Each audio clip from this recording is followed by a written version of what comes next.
কিভাবে আপনারা fake order হওয়ার আগেই সেটি আটকে দিতে পারেন ইকম ড্রাইভের ফেক অর্ডার শিল্ড প্রো এই ফিচারটির মাধ্যমে। সর্বপ্রথম আপনারা ইকম ড্রাইভে এসে ওয়েব অর্ডার থেকে WooCommerce ইন্টিগ্রেশন থেকে ফেক অর্ডার শিল্ড প্রো এই অপশনে চলে আসবেন। এই পেজে এসে আমার ১ম এ দেখতে পাচ্ছি নন বাংলাদেশ আইপি ডিটেকশন, অর্থাৎ এটাকে আমরা ভিপিএন হিসেবেই বুঝি। যদি আপনি বাহিরের দেশে প্রবাসীদের টার্গেট করে অ্যাড রান না করে থাকেন, সেক্ষেত্রে আপনি আ যারা ভিপিএন ইউজার আছেন, অর্থাৎ যারা ভিপিএন দিয়ে আপনার ওয়েবসাইট ভিজিট করছেন, উনাদেরকে আপনি চাইলে ব্লক করে দিতে পারেন। তবে প্রবাসীদের টার্গেট করে অ্যাড রান করলে সেটা ভিন্ন কথা। তখন আপনারা এটাকে ডোন্ট চেক দিয়ে দিবেন। আমি ব্লক দিয়ে দিলাম। এখানে কিছু ইউজ রিকমেন্ডেড টেমপ্লেট, এখানে আপনি ক্লিক করলে কিছু অলরেডি বিল্ট ইন কিছু প্রিসেট পেয়ে যাবেন। আমি আগে এগুলো আপনাদেরকে একটু ব্রিফ করি।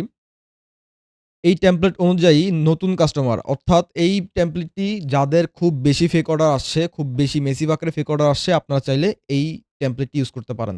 আমরা নতুন কাস্টমারদেরকে ওটিপি পাঠাচ্ছি এবং যাদের সাকসেস রেট 100% 70% এর উপরে তাদেরকে আমরা অ্যালাউ করছি। যাদের 50% এর নিচে তাদেরকে আমরা ওটিপি পাঠাচ্ছি এবং যাদের সাকসেস রেট খুবই খারাপ, একদম লো পারফরম্যান্স অডিয়েন্স 30% এর নিচে তাদেরকে আমরা ব্লক করে দিচ্ছি। একটা জিনিস খেয়াল রাখতে হবে, ইকম ড্রাইভে অর্ডার ব্লক করে দেওয়া মানেই যে ওই ডেটাগুলো আপনারা হারাচ্ছেন, অর্ডারগুলো হারাচ্ছেন, বিষয়টা কিন্তু এমন নয়। ইনকমপ্লিট ফিচারের মাধ্যমে আপনি প্রত্যেকটা ডেটা, প্রত্যেকটা অর্ডার লিড আপনি ইকম ড্রাইভে পেয়ে যাবেন। আচ্ছা, এটা হচ্ছে যেটা প্রিসেট। প্রিসেটটা আপনি নিচে এসে সেভ দিলেই এই রুলস অনুযায়ী কাজ করবে। আমি একটি রুলস নিজে তৈরি করে দেখাচ্ছি। আমি পার্সোনালি আ যেটা রিকমেন্ড করি যত কম রুলস ব্যবহার করা যায়। যেহেতু চেকআউট পেজ থেকেই কাস্টমারের রেটিংসটা কুরিয়ার থেকে সার্চ করে আনতে হয়। সেক্ষেত্রে অনেক বেশি রুলস মানে অনেক বেশি প্রসেসটাকে ক্রিটিক্যাল করে ফেলা। তো যাদের খুব বেশি একটা ফেক অর্ডার আসছে না, বাট আপনারা চাচ্ছেন যে পিক্সেলে লো পারফরম্যান্স অডিয়েন্স যেন না যাক, পারচেজ ইভেন্ট হিসেবে না যাক, সেক্ষেত্রে আপনারা এইটা একটা রুলস এড করতে পারেন এভাবে। আমি এড ফার্স্ট রুলস এখানে ক্লিক করলাম। আমি অ্যাকশন দিলাম ব্লক অর্ডার দিলাম। আমি মিনিমাম এখানে দিলাম ৩ টা অর্ডার, মিনিমাম ৩ অর্ডার থ্রেশহোল্ড।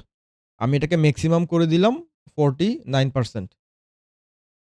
অর্থাৎ কেউ যদি অনলাইনে এখনো পর্যন্ত মিনিমাম ৩ টা অর্ডার করে থাকেন এবং উনার যদি কুরিয়ার সাকসেস রেট যদি 49% এর নিচে হয়, অর্থাৎ 50% এর নিচে হয়, তাহলে আমরা উনাদেরকে ব্লক করতে চাই।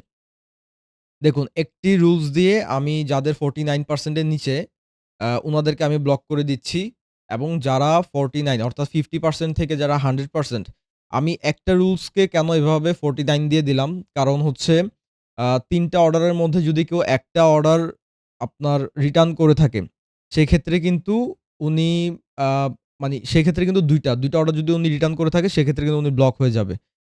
এবং রুলস কমানোর ক্ষেত্রে এটা একটু ট্রিকি ওয়েতে আমরা 49 এবং অর্ডার শিল্ড 3 এই টেমপ্লেটটা আমরা নরমালি ইউজ করে থাকি বা রিকমেন্ড করে থাকি। বাট আপনারা চাইলে আপনাদের আইডিয়া অনুযায়ী এটাকে যেকোনোভাবে কাস্টমাইজ করে নিতে পারবেন, এড রুলস করে নিতে পারবেন। যারা পার্শিয়ালি ওটিপি পাঠাতে চান, আপনারা চাইলে ওটিপি সেট করতে পারেন।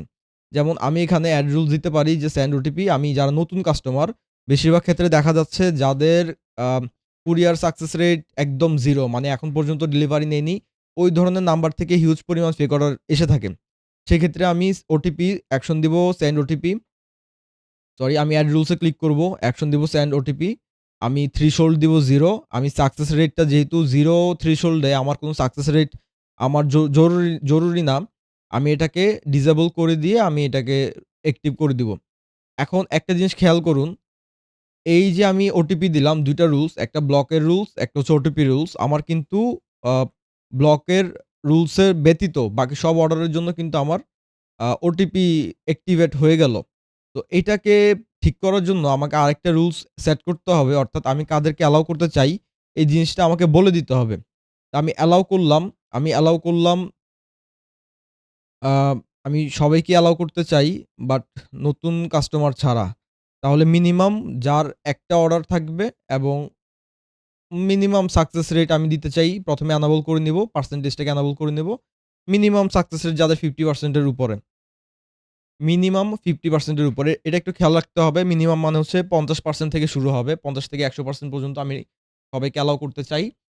আর থ্রেশহোল্ড হচ্ছে ১, মিনিমাম ১, যেহেতু একটা অর্ডার থাকলেই আমি উনাদেরকে অর্ডার করতে দিব। এবং আমি এখানে সেভ রুলস এ যদি ক্লিক করি, দেখেন এখনো কিন্তু এটা কাজ করছে না। কারণ আমরা প্রায়োরিটি অনেক নিচে চলে গেছে। তাহলে আমরা আগে অ্যালাউ অর্ডারের প্রায়োরিটি সেট করতে চাই। আমি অ্যালাউ অর্ডারের যে রুলস ক্রিয়েট করেছিলাম এটাকে আমি সবার উপরে দিলাম। এখন আমার এই রুলস অনুযায়ী সর্বপ্রথম কারা অ্যালাউ হবে আমি এইটা বলে দিচ্ছি। দ্বিতীয়ত কারা ব্লক হবে এটা বলে দিচ্ছি এবং তৃতীয়ত কাদের আমি ওটিপি দিতে চাই আমি এই ফরম্যাটে সিকোয়েন্সটা সাজালাম। আমি যদি নিচে এসে সেভ দিয়ে দেই তাহলে আমাদের এই রুলস অনুযায়ী আমরা ফেক অর্ডার কিছুটা কমাতে পারবো ইনশাল্লাহ।